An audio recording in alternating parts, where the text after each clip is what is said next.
All right, so this time we're going to look at something a little bit more interesting and hopefully something that's a bit quicker, but also a bit more away from traditional Minecraft and something that you could do in vanilla. And that's this system that I've got going on here. So this is called the ME system, and it's part of the Applied Energistics mod. And what it does is it's basically a storage system. So it stores all of your items digitally. So it's basically like a huge computer. So you can use any of these terminals and place anything into it, and then it will go and it will stay in your system, and you can just search them back up and you can find all of your things in here. So it's extremely practical, and it's probably one of the first things that you'll do because storage becomes a huge hassle and you would prefer to end up with chests all over your base. So this is an extremely easy way to manage that. It does take a bit of setting up though. But the beauty of this is that yes, there's a terminal here where I can access it. You can also set up auto crafting, so you don't even need to build things yourself anymore. So this will allow you to do that. And you can also set up automatic assembling. So I can operate any of these machines, which I've set up to my ME system, and I could just order any of these things that I've created a pattern for. So this is a encoded pattern, and you can build these. And once you build encoded patterns, you can pattern them for either anything to build or anything to make, so that it does these automatically. It's extremely, extremely helpful. Okay, so these terminals just help me up. So you can see in the top left, this one's a pattern terminal, this one's a crafting terminal, and this one's my interface. And the thing on the top is a wireless access point, and so you can see this on my hand is a wireless terminal, and if I open it, that means that anywhere where I'm within range of this, and it's got boosters in here, so it goes for 148 meters. Anywhere that I'm with access of it, I can pull things out of the wireless access point. So I don't even need to come over here to access it. I can actually access it wirelessly. So the way that you get set up with Applied Energistics is on your map and around the world, you'll see that asteroids have landed, have crashed to the world. And if you go and mine down the asteroid, in the middle there's a chest. And inside the chest, they have these press. So that one's that's a calculation press. This one's a silicon press. So there's 4 of them, and you need them to start making. In this one, you're making silicon. That one, you're making a circuit. That's a logic circuit. So the other one is an engineering circuit, and this one you're going to make an engineering circuit. And then they can all be used to make processors. So this one at the moment was making logic processors. And then all of them are used to make things within the ME system. So down here, and there's a few more down here, and I'll show you the rest of it. These are basically the storage cells. So this is basically the drive or the hard drive where everything is kept. So you can see that how much space has been taken up and how much space you have free. So the green light means that it's free, the blue means there's some things in it, and then when it turns red, it means that it's full. And I have a bunch of full ones over here. So extremely helpful. Let's just go down.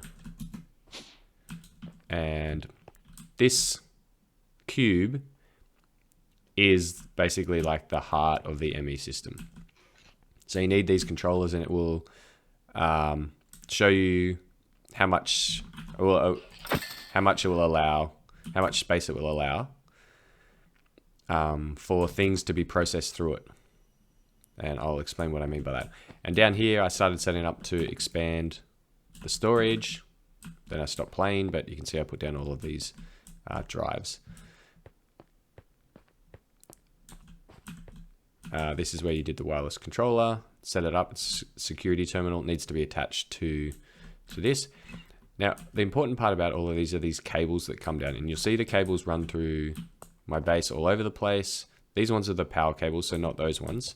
But back here, you could see that there was one here, All right, so I run it through the middle here and then connected to all of these drives. So they would have been underneath the stone blocks. You can also see that it says in the top left that these are cable facades. There's not actually blocks here. These are actually facades which just go on top of the cable. So let's put this back and you see, so you can see there's the cable there, and there's not actually a block on top of it. It's just the facade. So it just covers it to make it look nice and neat. And so I can see I've got a facade in my hand and I'm just going to put it on top, and it looks like there's stone there, but it's actually just the facade.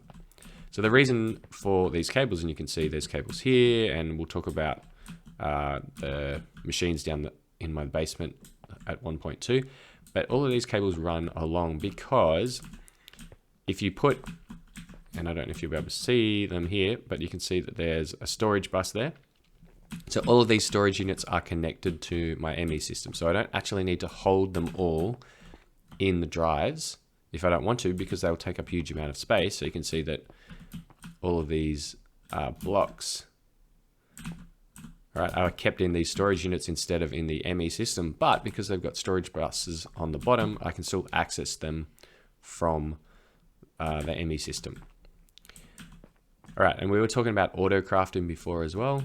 That's what these machines are for. So this one's called a molecular assembler, and it creates anything that you program. So down here, I could queue up any of my build orders. So you can see is my crafting status, and I could order things, and it will show me what is being built at the moment by ordering, but only those things that I've created patterns for. So you can see that underneath some of them it says craft.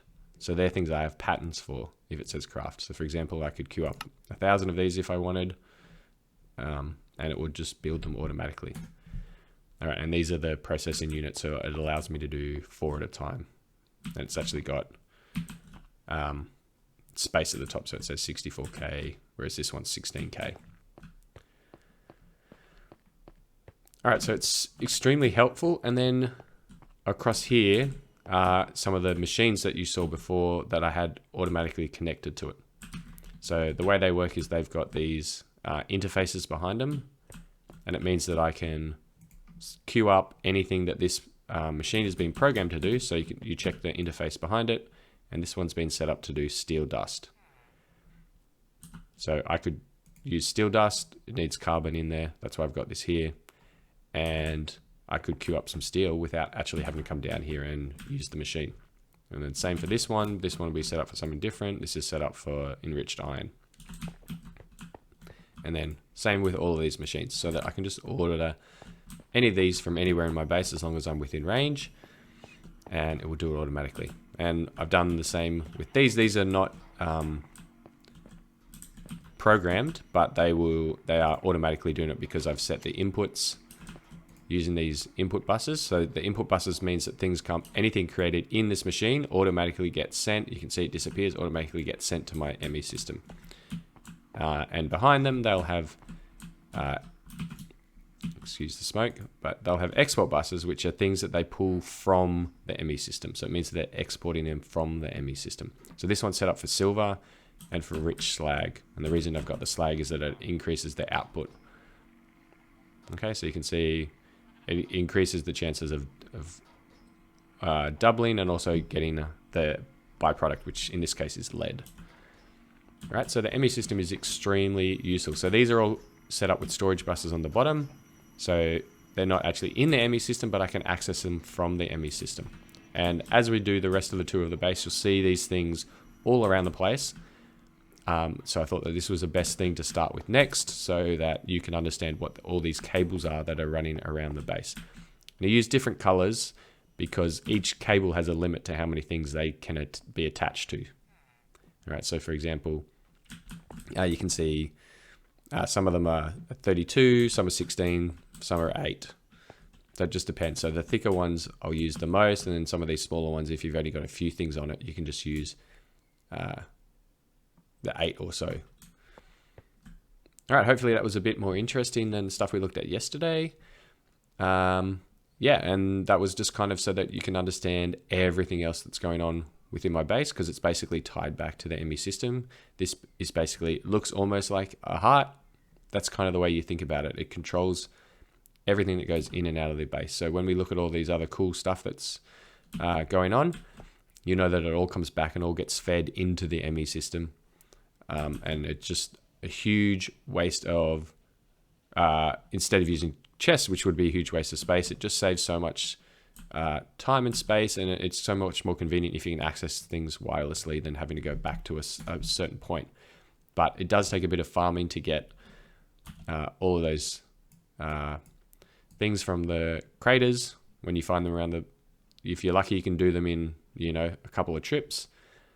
And then you also need the sky blocks that are there because it helps make some of these things. But very, very, very helpful and very useful. And one of the things I would definitely recommend you doing if you end up playing a mod pack that has applied energistics 2 in it, because it's super useful. Thank you all for watching.